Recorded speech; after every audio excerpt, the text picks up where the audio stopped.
अस्सलाम वालेकुम एवरीवन। आज हमने आपके साथ दो चीज़ें डिस्कस करनी है। एक तो जो वक्त की गवर्नमेंट है, जो हुक्मरान है, वो आजकल क्रेडिट लेने की कोशिश कर रहे हैं कि हमने महंगाई कम कर दी है। पता नहीं कह रहे हैं कि पता नहीं कितने सालों में पहली दफ़ा ऐसा हुआ है कि मुल्क के अंदर जो है वो महंगाई कम हुई है और ये क्रेडिट सारा जो है हमें जाता है। हम आपको बताएंगे कि किस तरह से मेजॉरिटी अवाम की जेबों से पैसे निकाल कर एक माइनॉरिटी की जेब में डाल दिए गए हैं। किस तरह से मुल्क के मेजॉरिटी अवाम को डकैती मारी गई है, उनके साथ ठगी की गई है और किस तरह से एक छोटे से तबके को उसका फल दिया गया है। दूसरी खबर इमरान खान साहब के हवाले से है, वो हम बाद में डिस्कस करेंगे। पहले हम आपको बता दें कि पाकिस्तान के अवाम किस तरह से लुटे हैं अभी रिसेंटली।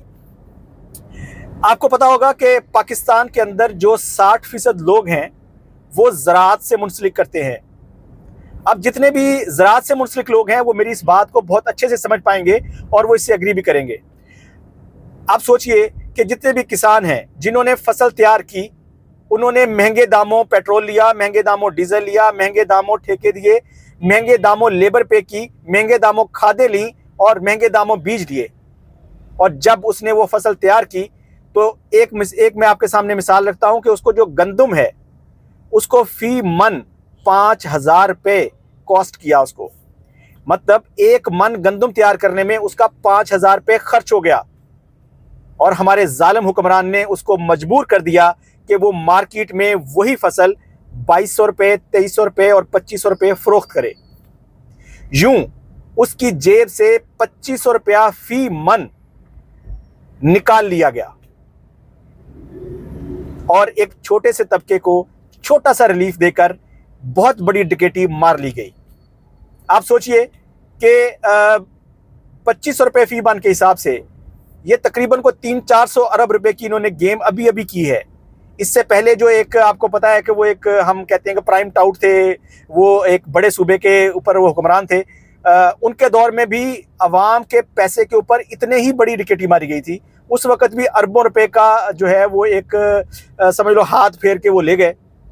खैर, हम अभी रिसेंट जो आपके साथ डकैती हुई है हम इसकी बात कर रहे हैं। तो यूं जो है वो 2,500 रुपये फी मन जो उसको नुकसान हुआ वो सारे का सारा जो वक्त के हुक्मरान हैं उनकी जेबों में जा रहा है। जो उन्होंने माल कमाना था वो कमा लिया, जब किसान की बारी आई तो उसको लूट लिया गया और यूं मेजॉरिटी अवाम के साथ डकैती की गई। अब एक और इसके अंदर एक और मज़े की चीज़ है। इसके अंदर एक और मज़े की चीज़ ये है कि जो छोटा सा अब इसके अंदर एक और मज़े की चीज़ ये है कि ये जो छोटा सा रिलीफ दिया गया है, ये कह रहे हैं कि जी रोटी 15 रुपये की कर दी है हमने, पता नहीं कहाँ कर दी है। जहाँ पर भी रोटी का वेट पूरा है आज भी वो 20 रुपये की रोटी बेच रहा है। जो 15 रुपये की या 12 रुपये की रोटी दे रहा है वो उसका वेट कम कर रहा है। मतलब डकैती के ऊपर एक और डकैती चल रही है। अवाम को चाहिए कि वो अब इसके ऊपर रिएक्ट करे, अपनी आवाज़ को बुलंद करें और अपना एहतजाज रजिस्टर करवाएं और कहें कि भाई जो मेरे किसान जो 60% लोगों की जेब से माल निकाला है आपने, कम से कम उनको वापस लुटाएं तो सही। उसमें से आधा ही लुटा दें, आधा खा लें। मगर वो बज़िद हैं कि उन्होंने 90% खाना है। एनीहो, दूसरी तरफ आ जाते हैं इमरान खान साहब के ऊपर। इमरान खान साहब के कमरे की जो तस्वीरें हैं वो लीक की गई हैं। कहा यह जा रहा है कि अदारों के अंदर एक बड़ी कहा यह जा रहा है कि अदारों के अंदर एक जंग शुरू है, अदारों के अंदर एक तफरीक है, अदारों के अंदर जो है एक इंटरनल क्लैश शुरू हो गया है जिसकी वजह से ये तस्वीरें लीक हुई हैं। आप ये सोचिए कि एक तरफ कहा जा रहा है कि इमरान खान की जो जेल में लाइफ है वो बड़ी लेविश है, वो वहाँ पे एक बहुत बड़े कमरे में रह रहे हैं, वहाँ पे उनको एक कमरा तोड़ के दूसरा कमरा भी साथ मिला दिया गया है, इस तरह की बातें सुन रहे हैं आप। और दूसरी तरफ आपने जो कमरे की तस्वीरें देखी हैं वो मेरे ख्याल में 6 बाय 10 का एक कमरा है और उसके अंदर एक सिंगल बेड लगा हुआ है और एक क्या कहते हैं साइकिल है उनकी एक्सरसाइज के लिए। ये टोटल उनकी ज़िंदगी है पिछले 1 साल से।